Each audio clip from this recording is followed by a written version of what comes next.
It was 1893. A resort in Maryland told Charles Douglas that they didn't serve his kind. They thought by denying him a meal, they were putting him in his place. But he didn't argue. He didn't march. He walked down the beach, found the property line, and bought 40 acres right next door. He didn't ask for a seat at the table. He bought the ground the table was sitting on. This is the story of how Charles Douglas turned a restaurant rejection into the first black municipality in the state of Maryland. This is One Mike Black History, and if you like stories like this, you can find more stories like this at onemikehistory.com. But without further ado, let's get started. To understand this heist, you have to understand the insult.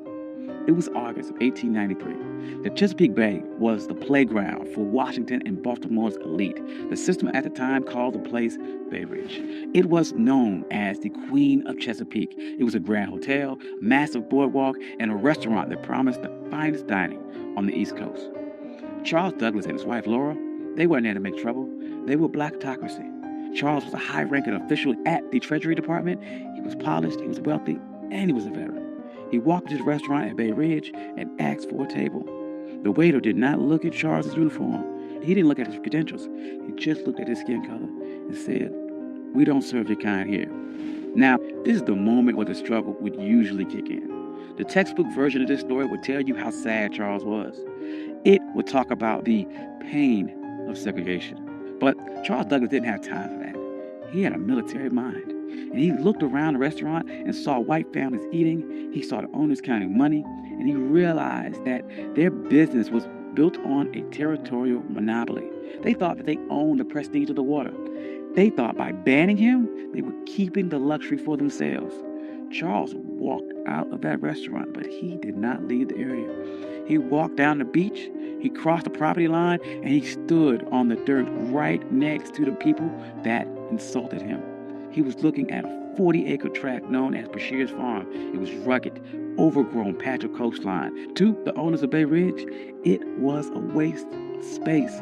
To the system, it was unimproved land. But to the Colonel, it was the high ground. Charles Douglas knew something the owners of Bay Ridge didn't. The system is only as strong as its borders. Bay Ridge was a fortress of whiteness, but the walls ended at the property line. If Charles could control the land right next to them, he didn't need their permission to exist.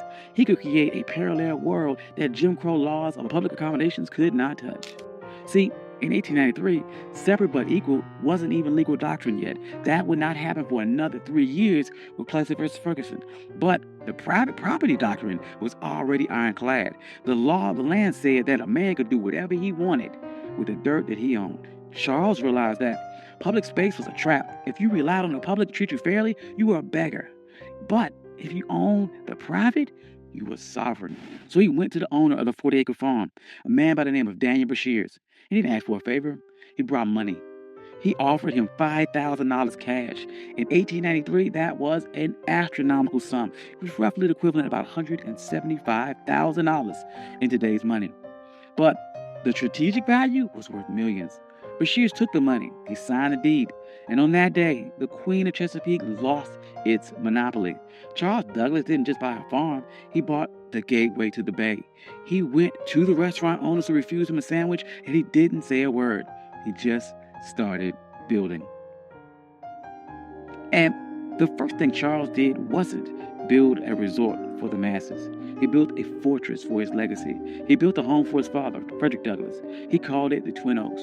But he didn't just build it anywhere. He positioned the home with military precision. Frederick Douglass had been enslaved on the eastern shore of Maryland. He looked across these same waters as a boy, dreaming of a world where he wasn't property. So Charles Douglas designed Twin Oaks so his father could sit on that property and look directly across the Chesapeake at the very shore where he was once owned. This was psychological warfare. It was a message to the system that you didn't lose a slave, you lost the entire coastline.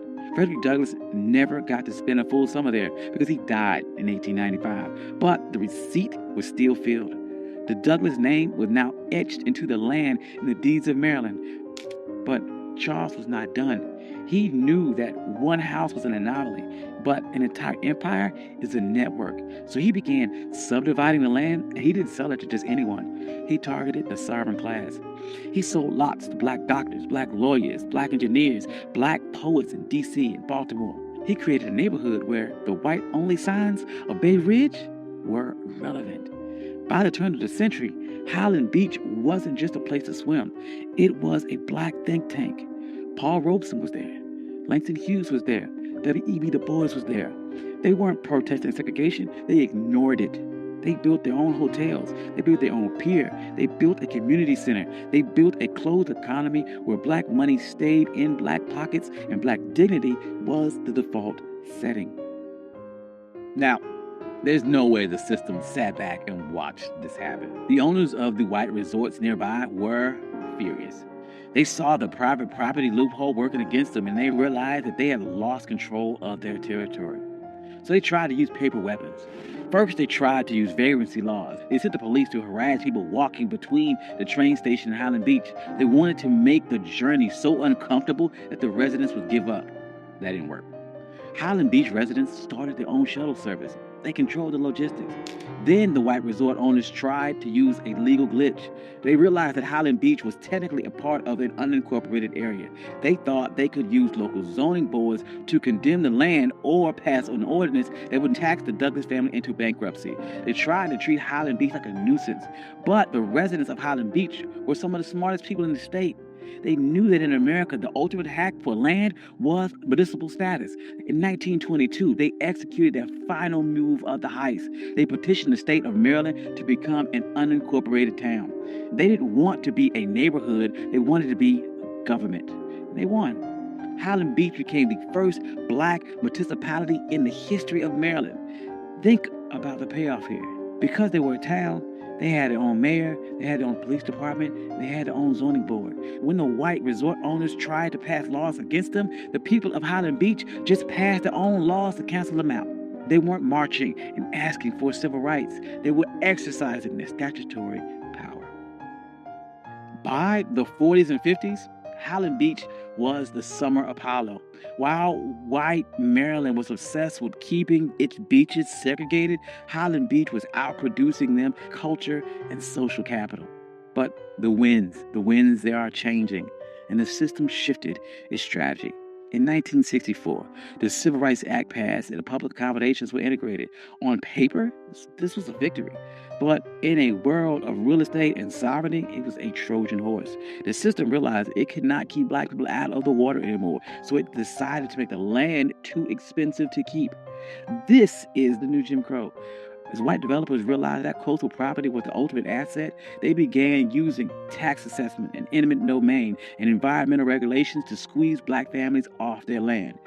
In places like Hilton Head and Bruce's Beach in California, the system succeeded. They stole land back using the laws that were supposed to protect landowners.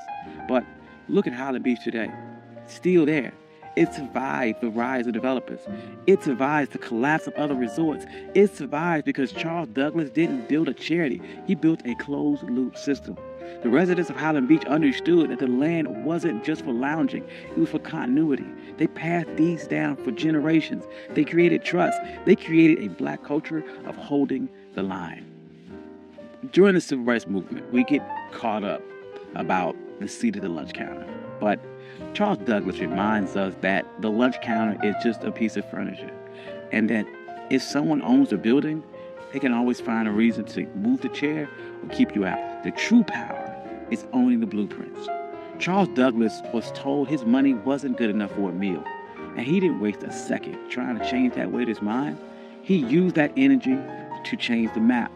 He proved that when the system closes the door, you can't keep knocking till your fists are bloody. You can buy the hallway. You can buy the entire building. You can buy the entire beach. You can buy the ground that it sits on. And today, Highland Beach stands as a reminder that we aren't just laborers in the American story. We are the engineers of our own exit. Thank you. This is One My Black History. I'm your host, Country Boy. If you like stories like this, you can find more stories like this at oneblackhistory.com. Hope you enjoyed this. This is something different. I enjoyed this a lot. Trying to do, once again, more stories about agency, about pattern interrupts, people overcome, and how They took a system that was designed to keep you back and beat it and overcame or outsmarted that system. Hope you enjoyed that. I'd like to thank all my day ones. You guys are amazing. Thank you guys all for coming out. Like, financial contributors. Oh, yes. And if you don't see your name here, please reach out to me. I'll add your name. I'm sorry. I love you all. Peace.